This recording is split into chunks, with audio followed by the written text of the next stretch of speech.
Mon nom est Manon, j'ai 32 ans. J'étais la seule enfant qui s'est occupée de mon père malade jusqu'à son dernier souffle. Dans le testament, mon frère Benoît, qui n'est jamais venu, a eu l'entreprise familiale valant plusieurs millions d'euros. Moi, j'ai eu la friche industrielle abandonnée. Mon frère s'est moqué de moi, un sourire mauvais aux lèvres, tu aurais dû mieux t'occuper de lui. Sa voix était pleine de mépris. J'ai serré les poings, le sang battant à mes tempes, mais je suis restée silencieuse. Et puis, le notaire, maître Évrard, a levé les yeux par-dessus ses lunettes. En fait, a-t-il commencé, et à cet instant, le sourire de mon frère s'est figé. Il est devenu blême en entendant ce qui allait suivre. 3 jours. Cela faisait 3 jours que j'avais enterré mon père, Fabrice. Et maintenant, j'étais assise dans ce bureau de notaire à Amiens, l'air chargé de l'odeur de vieux papiers et de secrets de famille. Mes mains étaient posées sur mes genoux. Elles étaient sèches, abîmées, avec des callosités que je n'avais pas avant. Les mains d'une femme de 32 ans qui avait passé les 2 dernières années de sa vie à être infirmière, aide-soignante et confidente. 2 ans à changer des bouteilles d'oxygène, à conduire pour des séances de chimiothérapie interminables, à écouter mon père respirer difficilement dans la maison de notre enfance. En face de moi se tenait Benoît. Mon frère aîné. Il était impeccable. Son costume venait de Paris, probablement de la Défense, où il travaillait dans un fonds d'investissement. Il sentait l'eau de Cologne chère et l'impatience. Il n'avait pas passé une seule nuit à l'hôpital. Ses appels duraient 5 minutes, toujours remplis de platitudes sur la force et le courage, mais jamais une offre concrète pour venir m'aider. Maître Évrard, un homme que je connaissais depuis que j'étais enfant, tout sauta. Nous allons procéder à la lecture du testament de Monsieur Fabrice Hartwell. Mon cœur battait à un rythme lourd dans ma poitrine. Je ne m'attendais pas à grand-chose. Juste à un peu de reconnaissance. Évrard a commencé à lire. À mon fils, Benoît, en reconnaissance de son sens des affaires, je lègue la totalité des parts de l'entreprise Transport Hartwell. Benoît a subtilement ajusté sa cravate en soie. Un petit sourire satisfait flottait sur ses lèvres. L'entreprise familiale. Des dizaines de camions. Des contrats valant des millions. Et à ma fille, Manon. J'ai retenu mon souffle. Qui m'a soutenu avec une loyauté indéfectible, je lègue la maison familiale. Mon cœur s'est serré. La maison. Mais Évrard a continué. Ainsi que la pleine propriété du terrain connu sous le nom de la friche industrielle à la sortie nord de la ville.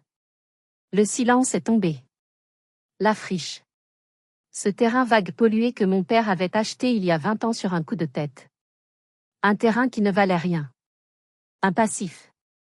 Un fardeau fiscal. La maison elle-même était lourdement hypothéquée pour soutenir l'entreprise. Je suis devenue sourde. Le sang s'est retiré de mon visage. C'était une blague. Une blague cruelle. C'est là que Benoît a parlé. Sa voix était douce, presque faussement compatissante. Tu aurais dû mieux t'occuper de lui, Manon. Je l'ai regardé, incrédule. Il a osé. Peut-être que si tu avais été plus. Il chercha le mot, efficace, il aurait vu ta vraie valeur. La rage m'a submergée, une vague brûlante. Mais je n'ai rien dit. 20 ans de pratique m'avaient appris que répondre à Benoît ne faisait que l'encourager. Se disputer avec lui, c'était comme jeter des pierres sur un char d'assaut, il ne sentait rien, et moi, je m'épuisais. Alors que Benoît se levait, rangeant ses papiers comme si tout était réglé, Maître Évrard a parlé. Sa voix était soudainement tranchante. En fait, Benoît. Veuillez vous asseoir. Nous n'avons pas terminé. Le ton de sa voix. Ce n'était plus le notaire de famille. C'était un homme d'affaires. Le sourire de Benoît s'est effacé. Il s'est rassis lentement, son arrogance remplacée par une confusion soudaine. Et pour la première fois de la journée, j'ai senti une infime, minuscule étincelle d'espoir. En fait, Benoît, répéta Maître Évrard, ce testament est bien plus complexe que vous ne le pensez. Il me regarda, puis se tourna vers mon frère. Et à propos de complexité, d'où me regardez-vous aujourd'hui ? Je vous parle depuis la France, mais je sais que ces histoires de famille et d'héritage touchent tout le monde. Que vous soyez à Paris, à Lille, à Montréal, ou peut-être dans un petit village en Provence. Laissez votre ville ou votre pays dans les commentaires ci-dessous. Dites-moi quelle heure il est chez vous en ce moment. Et si vous avez déjà été témoin d'une injustice lors d'une lecture de testament, si vous avez déjà senti ce nœud d'injustice dans votre ventre, appuyez sur le bouton « J'aime » et abonnez-vous. Vous voudrez certainement rester pour voir ce qui s'est passé ensuite. Car pour comprendre le choc qui allait frapper Benoît, je dois vous ramener 8 mois en arrière. Quand tout ce gâchis a vraiment commencé. C'était en mars. Mon père, Fabrice, avait ce qu'il appelait un « bonjour ».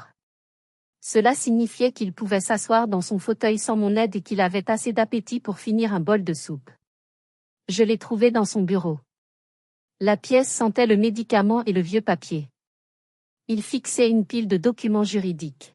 « Manon, dit-il, sa voix rendue rauque par les traitements. Il m'a fait signe d'entrer.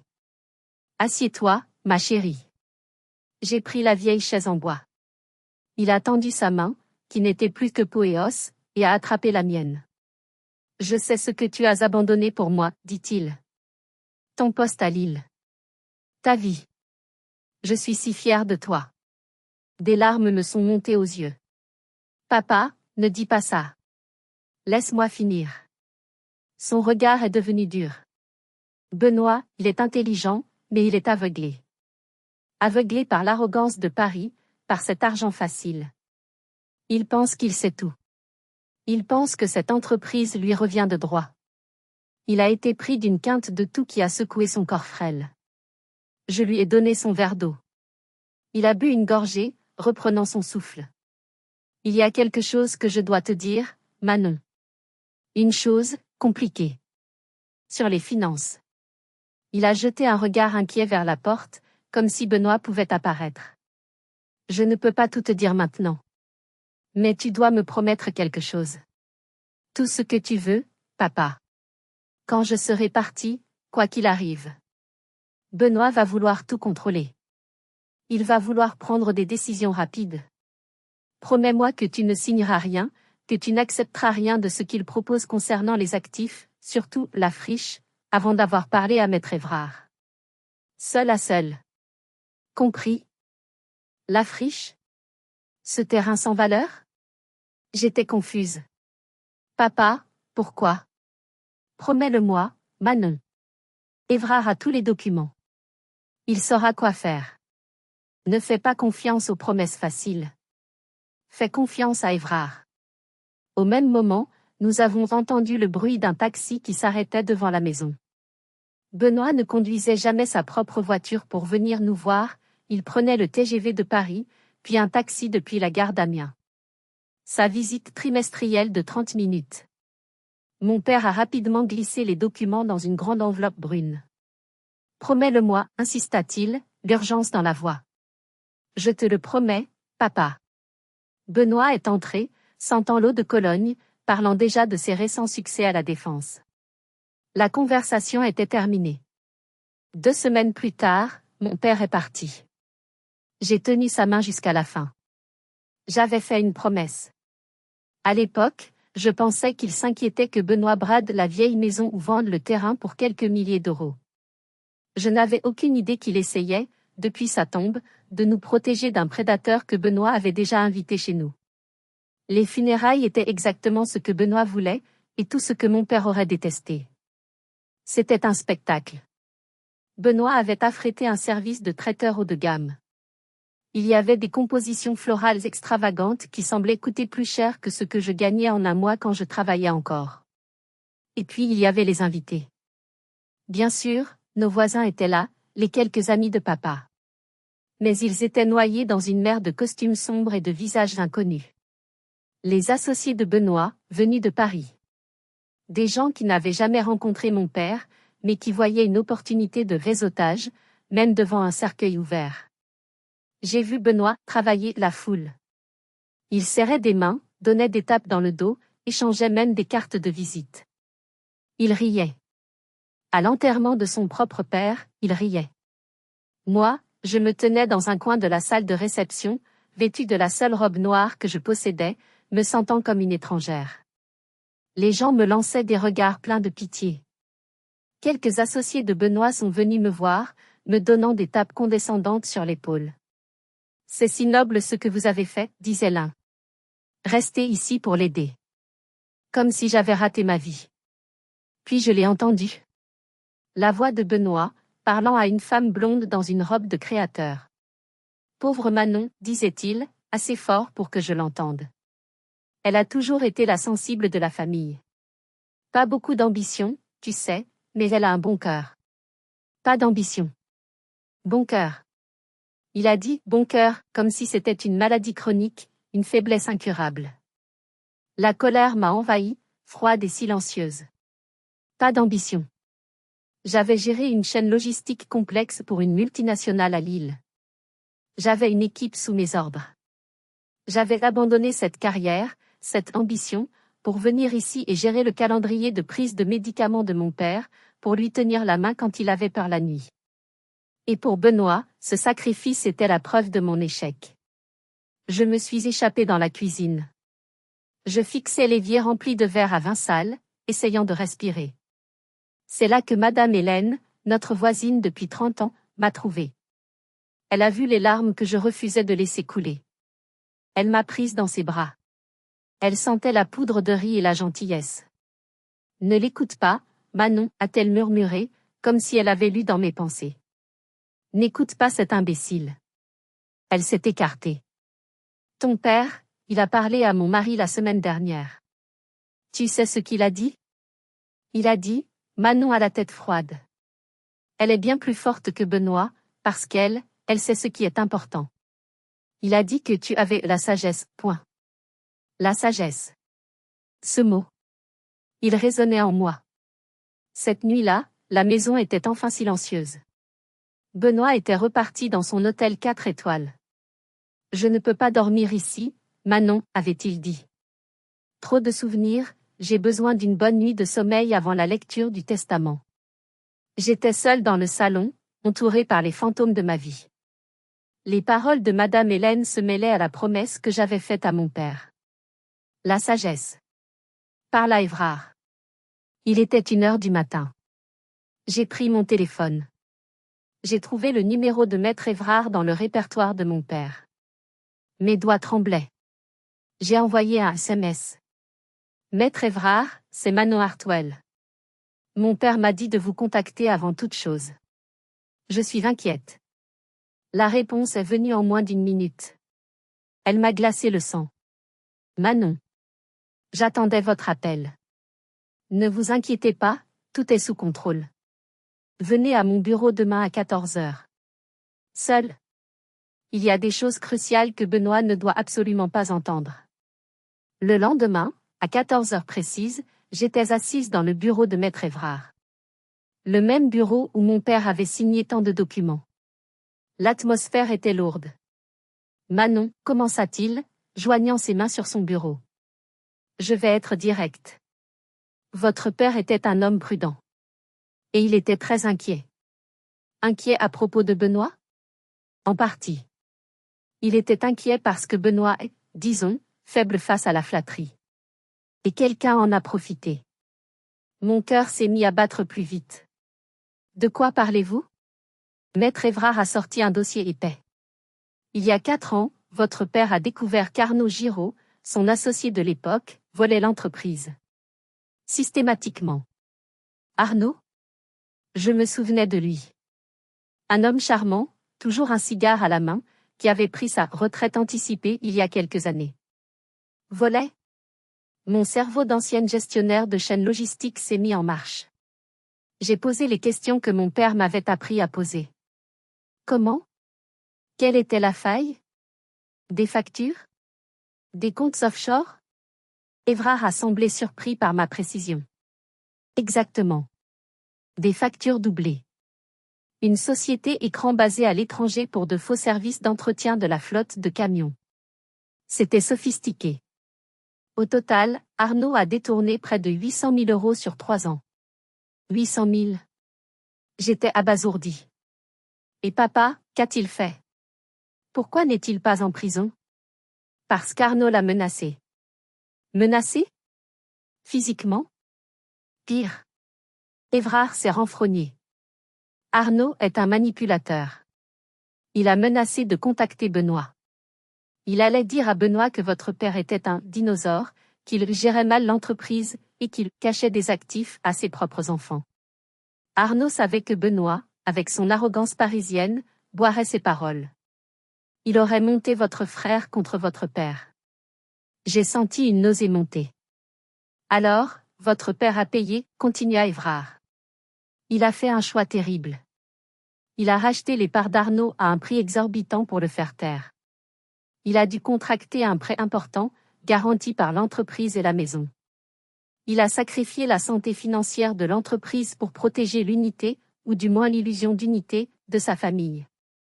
Mon Dieu, ai-je murmuré. Il a porté ça tout seul. Je pensais aux nuits où je l'avais trouvé éveillé, fixant ses livres de comptes. Je pensais que c'était la maladie. C'était ça.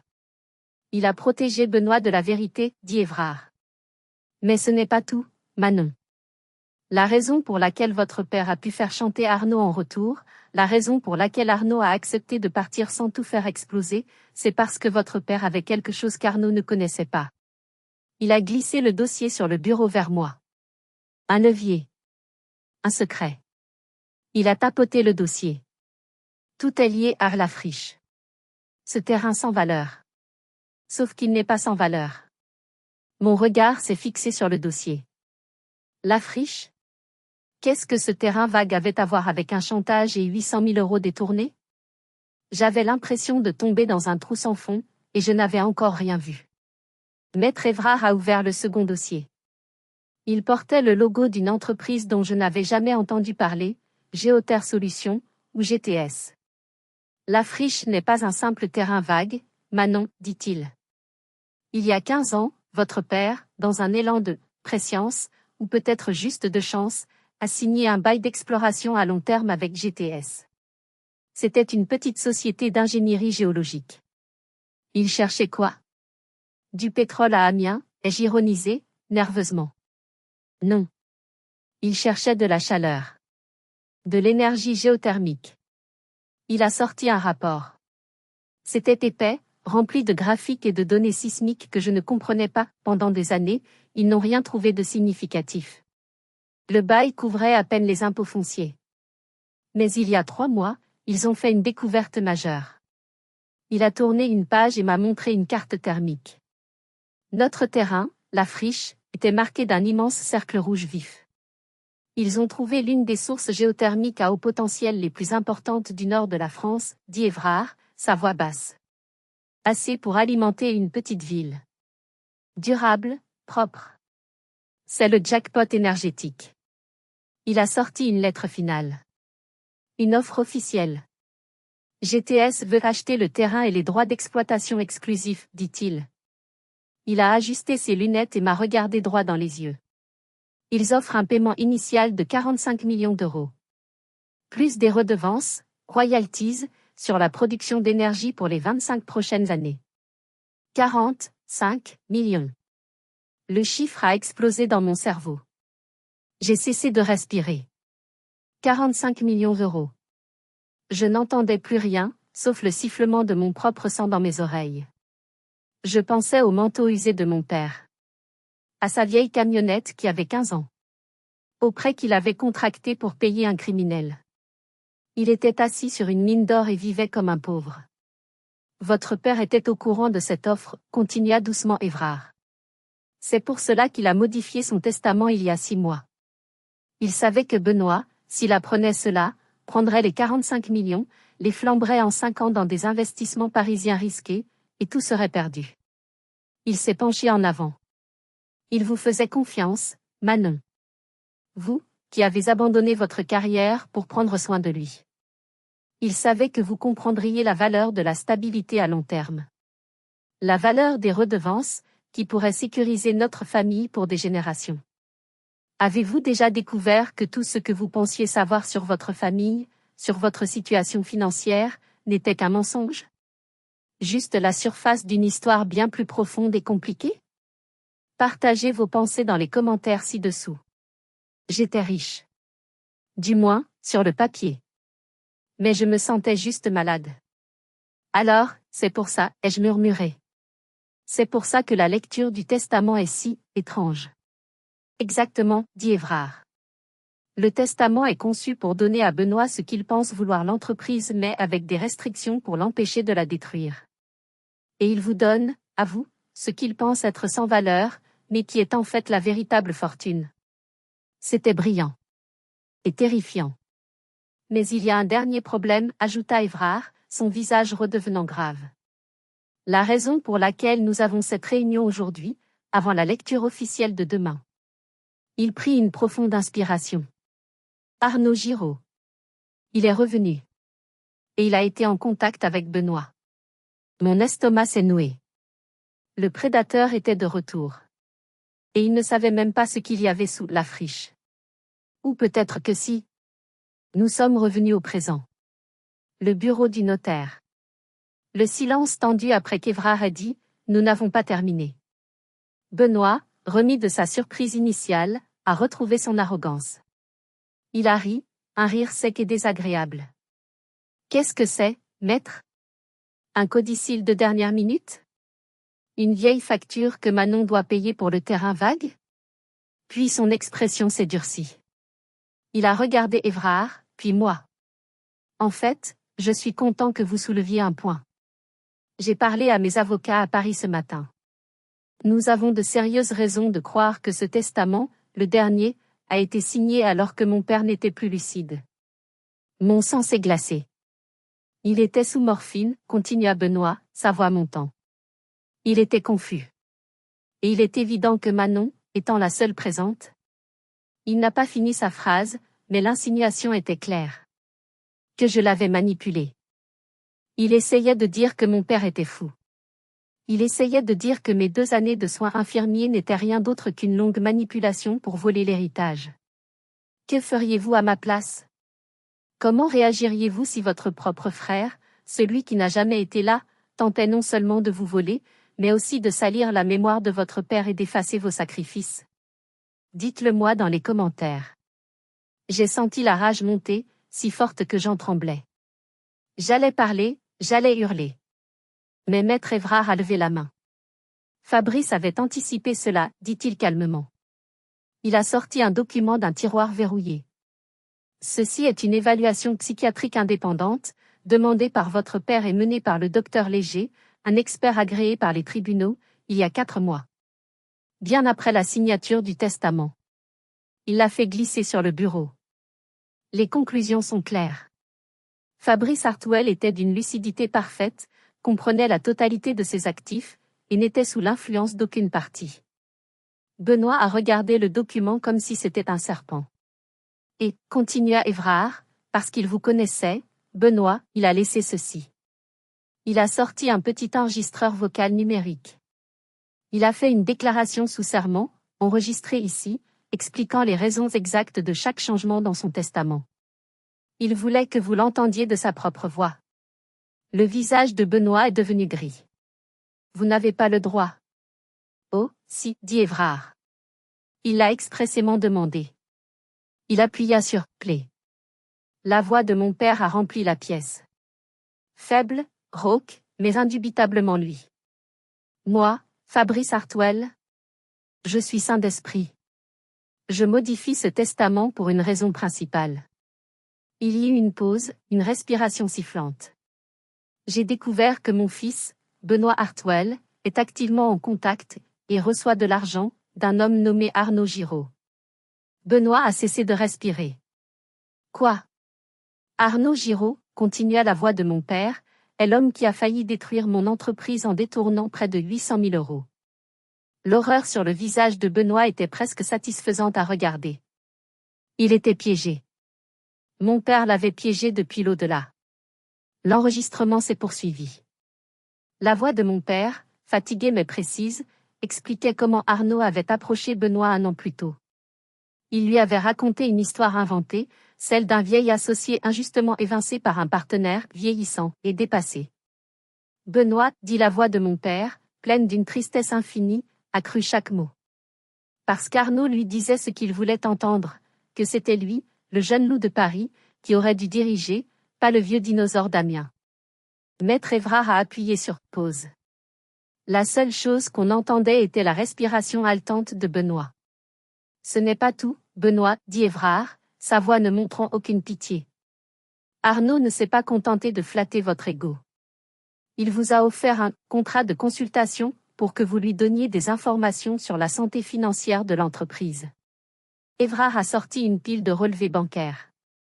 Arnaud Giraud vous verse 5 000 € par mois depuis 6 mois. Sur votre compte personnel à Paris. Ce n'est pas un contrat de consultation, Benoît. C'est un pot de vin. Il vous cultivait. Il vous préparait pour que, le jour où vous hériteriez, il puisse revenir et prendre le contrôle total. Non. Benoît secoua la tête, mais la panique était dans ses yeux. Non, c'était juste, il a dit que c'était une avance sur les bénéfices futurs, retenez-fait. Une avance sur quoi, Benoît, demanda Évrard. Sur la trahison de votre père? Benoît s'est effondré sur sa chaise. Il a mis sa tête dans ses mains. L'homme au costume parfait, l'homme qui se moquait de moi 5 minutes plus tôt, ressemblait maintenant à un petit garçon pris en faute. J'ai ressenti une vague de dégoût. Pas seulement pour lui, mais pour Arnaud. Cet homme, ce criminel, avait non seulement volé mon père, mais il avait aussi corrompu mon frère, utilisant son arrogance comme une arme contre lui. Votre père le savait, dit Évrard. Il a intercepté un email. Il a tout découvert. Il a essayé de vous avertir, Benoît. Il vous a parlé d'Arnaud. Et vous? Je pensais qu'il divaguait, murmura Benoît, sa voix brisée. Je pensais que c'était les médicaments. Je lui ai dit qu'il était paranoïaque. Un silence de mort s'installa. Votre père, dit Évrard, sa voix s'adoucissant à peine, a changé son testament le lendemain de cette conversation. Non pas pour vous punir, Benoît. Mais pour vous sauver. Pour vous empêcher de commettre une erreur qui vous aurait envoyé en prison avec Arnaud Giraud. Je n'avais jamais vu mon frère aussi anéanti. Il n'était pas seulement vaincu, il était exposé. Il avait été l'idiot de l'histoire. Et maintenant, dit Maître Évrard, reprenant le testament formellement, si vous n'avez plus d'objection sur la lucidité de votre père, passons au véritable partage des actifs. Benoît ne bougeait pas. Il fixait le vide. Il savait qu'il était temps d'entendre le reste de la sentence. Et le pire, pour lui, était encore à venir. Si vous êtes arrivé jusqu'ici, laissez un commentaire pour nous dire ce que vous auriez fait à la place d'OP. Vous pouvez aussi écrire simplement le chiffre 1 pour montrer que vous suivez encore. Et dites-nous, vous regardez cette histoire depuis quelle région ou quel pays? Maître Évrard a repris sa lecture d'une voix neutre, comme si ce qui venait de se passer n'était qu'un détail. À mon fils, Benoît Hartwell, je lègue l'entreprise Transport Hartwell et tous ses actifs. Benoît a relevé la tête, surpris. Malgré sa trahison, il l'avait eu. Un éclair de triomphe a traversé son visage. Toutefois, continua Évrard, ce legs est assorti d'une condition suspensive. L'entreprise ne pourra être ni vendue, ni fusionnée, ni ses actifs majeurs liquidés, pour une période de 5 années complètes à compter de ce jour. De plus, la structure de direction actuelle, nommément les 3 directeurs loyaux à mon père, ne pourra être modifiée pendant cette même période. Le visage de Benoît s'est décomposé. Quoi? C'est absurde. Je ne peux pas. Vous avez signé un accord de planification successorale l'année dernière, Benoît, dit froidement Évrard. Vos avocats parisiens étaient trop occupés pour le lire en détail, apparemment. Vous avez accepté ces termes. Vous héritez d'un travail, Benoît, pas d'une manne financière. Benoît était piégé. Il devait diriger l'entreprise, sous la surveillance des hommes de mon père, sans pouvoir toucher au capital. Puis Évrard s'est tourné vers moi. À ma fille, Manon Hartwell, qui a fait preuve d'un jugement sûr et d'une loyauté sans faille, je lègue la maison familiale, libre de toute hypothèque, l'hypothèque ayant été remboursée par une police d'assurance vie et la pleine propriété du terrain dit la friche, y compris, et je cite, tous les contrats, baux, droits d'exploitation minière, de sous-sol et de ressources, qui y sont attachés. C'est tout? Benoît a presque crié. Elle obtient ce tas de boue et je suis coincé avec une entreprise que je ne peux même pas vendre. C'est ridicule. En fait, Benoît, dit Évrard, et ce fut le moment. Il a sorti le dossier de GTS. Il a sorti la lettre d'offre. Il a tout expliqué. Le bail de 15 ans. L'exploration géothermique. La découverte. La société Géoterre Solutions, dit Évrard, savourant chaque mot, a fait une offre formelle pour l'achat des droits d'exploitation. Une offre de 45 millions d'euros, plus des redevances à vie. Silence. Un silence si profond que j'entendais mon propre cœur battre. Le visage de Benoît a traversé une série d'émotions. Le blanc, la peur, est devenu rouge, la colère, puis une sorte de vert maladif, la cupidité. 45 millions? Il s'est tourné vers moi, ses yeux sortant de leurs orbites. Pour son terrain? Et puis, l'arrogance est revenue, plus forte que jamais, une tentative désespérée de reprendre le contrôle. Manon, a-t-il sifflé, tu ne peux pas être sérieuse. Tu penses que tu es capable de gérer une négociation de plusieurs millions d'euros? Toi? Tu es une ex-manager de niveau intermédiaire qui a passé 2 ans à changer des couches. Tu vas tout gâcher. C'est l'argent de la famille. L'argent de la famille. Je l'ai regardé. Toute ma peur, toute ma rage, toute ma douleur se sont évaporées.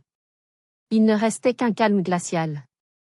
Ce que j'ai, Benoît, ai-je dit, ma voix étonnamment stable, c'est la confiance de papa. Et visiblement, il pensait que cette confiance valait 45 millions d'euros.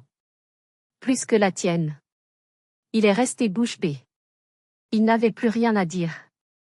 Il savait qu'il avait perdu. Non seulement l'argent, mais la bataille finale. Mais je connaissais mon frère. Son arrogance était peut-être brisée, mais sa cupidité était bien vivante. Il n'allait pas abandonner si facilement. Et j'avais raison. Cette nuit-là, je n'ai pas dormi. Je suis allé dans le bureau de mon père.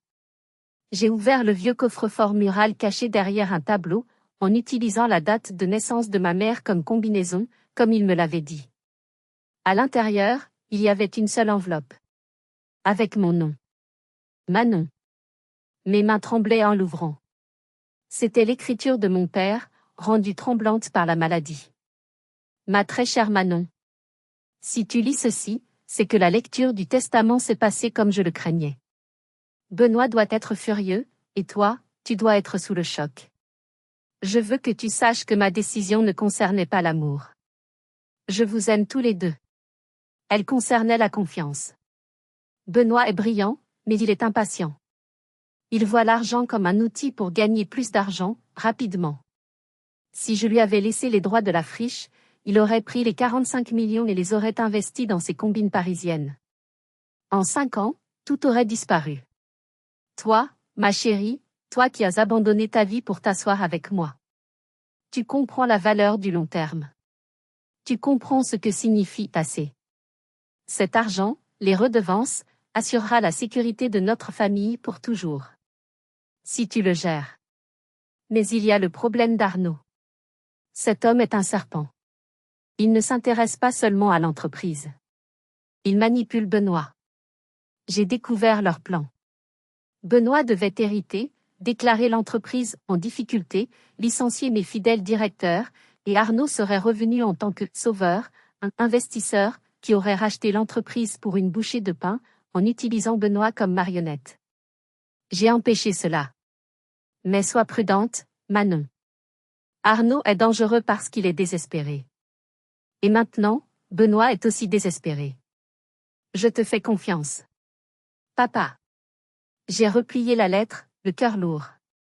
Mon père avait tout vu. 2 jours plus tard, Benoît est venu à la maison. Il n'avait pas l'air désolé. Il avait l'air furieux. As-tu parlé à Arnaud, a-t-il exigé, sans même dire bonjour. Pourquoi diable ferais-je ça, Benoît? Parce qu'il m'a appelé. Il est furieux. Il dit que GTS te vole. Il te mente. Benoît, arrête. C'est un criminel. C'est un génie, a-t-il hurlé. Il dit que ce genre de source géothermique vaut bien plus. Il parle de 80, peut-être 90 millions d'euros. Il dit qu'il a d'autres investisseurs européens prêts à surenchérir. Tu es en train de jeter 45 millions d'euros par la fenêtre parce que tu es naïve, Manon. Je l'ai regardé. Il n'avait toujours pas compris. Il était comme un joueur accro, croyant toujours au prochain gros coup. Il croyait encore cet homme.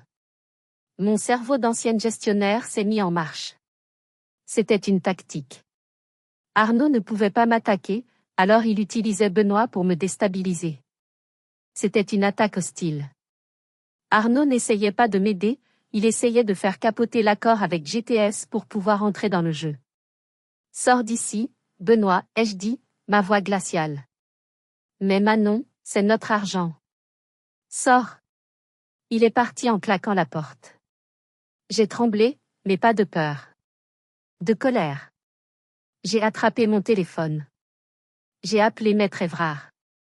Il est de retour, ai-je dit. Arnaud utilise Benoît pour essayer de saboter l'accord GTS. Il parle de 90 millions. Je pense que c'est une attaque criminelle, pas seulement un conflit familial. Qui devons-nous appeler? Il y eut un silence à l'autre bout du fil. Je vois, dit enfin Évrard. Il vient de commettre une erreur fatale. Je sais exactement qui appeler. Le commandant Mercier, de la police judiciaire. Arnaud Giraud est sur leur radar depuis un moment. Le lendemain, Maître Évrard et moi étions assis dans un bureau austère au siège de la police judiciaire. Le commandant Mercier était un homme au visage buriné, qui semblait avoir tout vu. Il écoutait mon histoire sans m'interrompre. Arnaud Giraud, dit-il enfin, en tapotant un stylo sur son bureau. Un fantôme. Nous le surveillons depuis des mois. Il est très doué pour ce qu'il fait, trouver des entreprises familiales en crise, charmer un héritier faible et tout piller de l'intérieur. Mais il est toujours resté juste à la limite de la légalité.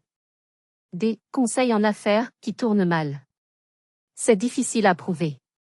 Et maintenant, ai-je demandé? Il parle de 90 millions d'euros. C'est du bluff, non? Probablement, dit Mercier. Mais un bluff qui pourrait vous coûter 45 millions si GTS prend peur et se retire. Il crée le chaos. J'étais assise dans un bureau de la police, parlant d'une escroquerie à plusieurs millions d'euros. Il y a une semaine, ma plus grande inquiétude était de savoir comment payer la facture d'électricité. Si vous pensez que l'histoire est sur le point de se terminer, vous vous trompez. La partie la plus folle ne faisait que commencer. Nous avons un atout, dit Mercier. Quelqu'un qui le déteste plus que vous. Il a fait signe à une femme d'entrer. Elle avait la quarantaine, l'air épuisé, mais ses yeux brillaient d'une intelligence vive et d'une colère froide. Manon, voici Céline Giraud. L'ex-femme d'Arnaud. Je lui ai serré la main. Il vous a ruiné, dit-elle, sans préambule. N'est-ce pas? C'est ce qu'il fait. Pas encore, ai-je dit. Il va essayer, dit Céline. Il est obsédé par votre père. Il m'a dit une fois que votre père était le seul qu'il ait jamais battu. Maintenant qu'il sait pour cet argent, il le voit comme sa vengeance. Il le veut. Il va créer une fausse guerre d'enchères, point. Comment l'arrêtons-nous?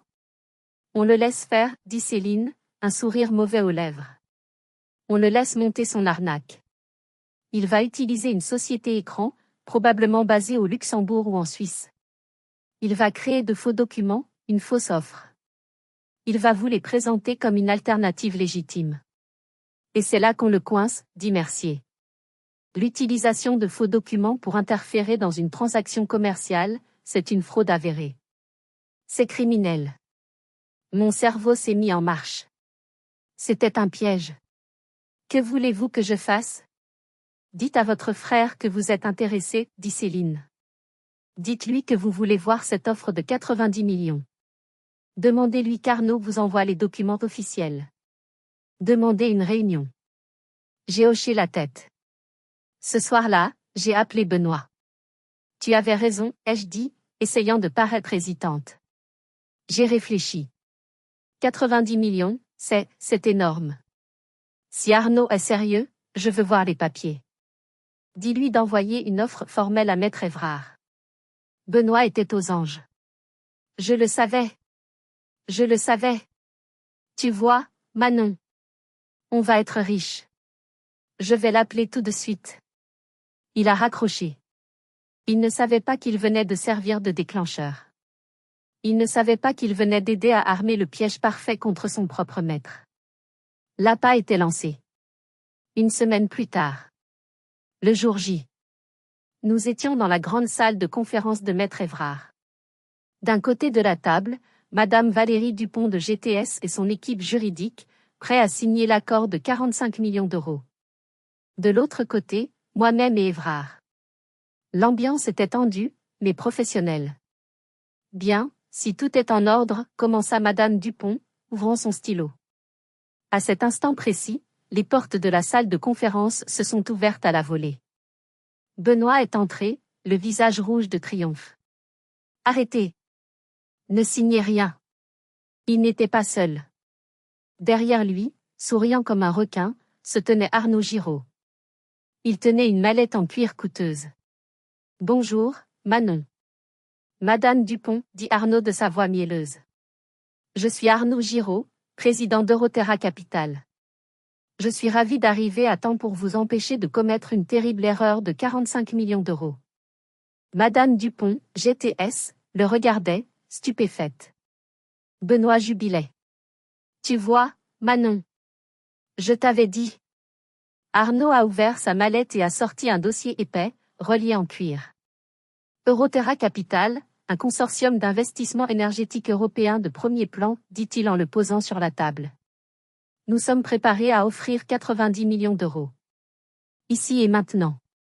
Benoît regarda Madame Dupont d'un air suffisant. Nous avons une meilleure offre. L'accord de 45 millions est caduc. Madame Dupont pâlit. Son équipe juridique commença à chuchoter. C'était le chaos qu'Arnaud voulait. Je suis restée silencieuse. Calmement, j'ai attiré le dossier en cuir vers moi. Je l'ai ouvert. Il était très professionnel. Des logos, des clauses, des chiffres. Euroterra Capital, ai-je dit à voix haute, en lisant la couverture. Impressionnant. Arnaud sourit. Nous le sommes. Basé au Luxembourg, 14, rue des Fantômes, ai-je continué, en lisant l'adresse fictive que Céline m'avait donnée. Le sourire d'Arnaud s'est légèrement figé. C'est notre siège social européen. Vraiment? J'ai levé les yeux. Mon cœur battait la chamade, mais ma voix était froide. C'est fascinant. Parce que j'ai vérifié auprès du registre du commerce luxembourgeois ce matin. Euroterra Capital a été enregistré il y a exactement 3 jours. Son unique administrateur est un certain Hans Schmidt, qui se trouve être également l'administrateur de 5 autres sociétés qui ont toutes été liquidées pour fraude en Belgique l'année dernière. Le silence. Le visage d'Arnaud a perdu toute couleur. Benoît me regardait, la bouche ouverte. Qu'est-ce que tu racontes, bégaya Benoît. Je raconte, dis-je en me levant, que ce document est un faux. Je raconte que cet homme est un escroc. Et je raconte que vous deux, je regardais Arnaud, puis mon frère, venez de tenter de commettre une fraude massive. Vous n'avez aucune preuve, siffla Arnaud, commençant à rassembler ses papiers. Oh, mais nous en avons, dit une nouvelle voix. La porte de la salle attenante s'est ouverte. Le commandant Mercier est entré, suivi de 2 officiers en uniforme. Arnaud Giraud, dit Mercier, vous êtes en état d'arrestation pour tentative d'escroquerie, faux et usage de faux, et manipulation de cours. Quand les menottes se sont refermées sur ses poignets, Arnaud m'a regardé avec une haine pure. Tu vas le regretter, petite salope. Tu vas. Sortez-le d'ici, ordonna Mercier. Ils l'ont emmené. Benoît était figé, blanc comme un linge, fixant le faux dossier de 90 millions d'euros. Il venait de comprendre. Il venait de comprendre à quel point il avait été stupide. Je me suis rasseyée. J'ai regardé Madame Dupont, qui avait l'air d'avoir vu un fantôme. J'ai pris le vrai contrat. Celui de 45 millions. Où dois-je signer? 6 mois plus tard. C'était l'été. J'étais assise sur le porche de la maison familiale. L'odeur de la peinture fraîche flottait dans l'air. Le premier chèque de redevance de GTS était arrivé. C'était un montant absurde, assez pour payer l'hypothèque, rembourser les dettes restantes de l'entreprise, et commencer les rénovations que mon père avait toujours voulu faire. Le commandant Mercier m'avait appelé la semaine dernière. Arnaud Giraud avait été condamné. 10 ans de prison ferme. Grâce à mes preuves et aux témoignages de Céline, ils avaient pu le relier à d'autres fraudes. Il ne ferait plus de mal à personne. Céline m'avait appelé aussi, pour me remercier. Avec ma déposition, elle avait gagné son procès civil contre lui et récupéré une partie de l'argent qu'il lui avait volé. Et Benoît? Benoît n'avait pas été inculpé. Mercier l'avait décrit comme un complice par stupidité, pas un cerveau criminel. Mais la chute avait été rude. Son fonds d'investissement à Paris l'avait licencié dès que l'arrestation avait fait la une des journaux financiers. L'homme qui se moquait de l'ambition des autres avait tout perdu. Il était revenu à Amiens. Il vivait dans sa chambre d'adolescent, dans la maison que j'avais héritée. Et il travaillait. Il dirigeait Transport Hartwell, lié par la clause des 5 ans. Il se levait à 5 heures du matin pour parler au chauffeur. Il passait ses nuits sur les livres de comptes. Il avait l'air d'avoir vieilli de 10 ans. Mais pour la première fois de ma vie, il avait l'air vrai. Un soir, il m'a rejoint sur le porche. Il m'a tendu une bière. Nous sommes restés silencieux pendant un long moment. Je suis désolé, Manon, dit-il enfin. Sa voix était basse. Pas pour l'argent. Je m'en fiche de l'argent. Il me regarda. Je suis désolé parce que, je ne t'ai jamais vu. J'étais tellement occupé à être Benoît de Paris, que j'ai oublié d'être un frère. J'ai oublié. Papa avait raison. Tu as toujours été la plus forte de nous deux. C'était la première chose honnête qu'il m'ait dite en 20 ans. Il a sorti un document plié de sa poche. Je suis allé voir Évrard, dit-il. J'ai créé un fonds en fiducie pour ma fille, Léonie. Je veux qu'elle soit protégée. Je t'ai nommé unique fiduciaire. J'ai froncé les sourcils. Benoît, je ne peux pas. S'il te plaît, m'interrompit-il. Je ne me fais pas confiance avec l'argent. Pas encore. Mais je te fais confiance, toi. Je veux que Léonie grandisse en te ressemblant. En sachant ce qui compte vraiment. J'ai pris le document. C'était la paix. Nous avons regardé le soleil se coucher sur les champs. J'ai pensé à ce qui se serait passé si mon père avait divisé l'héritage équitablement. Benoît aurait vendu sa part de la friche. Arnaud l'aurait senti. Il serait entré, aurait tout pris, et en 2 ans, nous aurions tout perdu. L'argent. L'entreprise. Et ce qui restait de notre famille. Le testament de mon père n'était pas une question d'argent. C'était un acte de sauvetage. Il m'a appris la différence entre être riche, riche, et être prospère, prospère. Être riche, c'est avoir de l'argent. Être prospère, c'est avoir quelque chose qui vaut la peine d'être protégé. Si cette histoire a résonné en vous, si vous avez déjà dû vous battre pour ce qui vous revient de droit, ou si vous avez dû protéger votre famille d'elle-même, assurez-vous de liker cette vidéo et de vous abonner pour plus d'histoires sur les conflits familiaux, l'héritage et la découverte de la force que vous ne saviez pas posséder. Partagez vos propres expériences dans les commentaires. Avez-vous déjà dû faire face à une trahison financière? Comment avez-vous trouvé la force de vous défendre? N'oubliez jamais, parfois, les gens qui vous sous-estiment le plus sont ceux qui vous connaissent le moins. Et parfois, le plus grand acte d'amour n'est pas de donner aux gens ce qu'ils veulent, mais de les empêcher de prendre des décisions qui les détruiraient.